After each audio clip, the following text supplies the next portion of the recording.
এজন্য রব্বুল আলামিন জান্নাতীদেরকে ডেকে বলবেন, গোলাম শোনো শোনো, তিনটা জিনিস দুনিয়াতে তোমাদের আনন্দকে নষ্ট করে।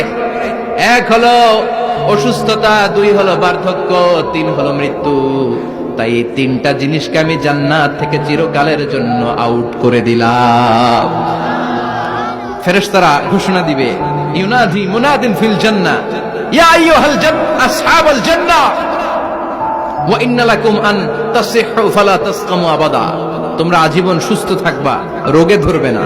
ওয়া ইন্না লাকুম আন তাশাব্বু লা তাহরামু আবাদা। আজীবন তোমরা জান্নাতে যুবক থাকবা, বুড়ো হবা না।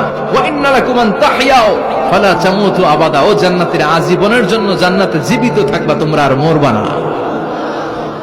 আহলুল জান্নাতি জুরদা ওয়া মুরদা ওয়া আবনাউ 30 ওয়া 30। জান্নাতে যারা যাবে ওদের বয়স হবে 33, আরেক বর্ণনায় এসেছে 30। আর তাদের গালে কোনো দাড়ি থাকবে না, দেহে পশম থাকবে না।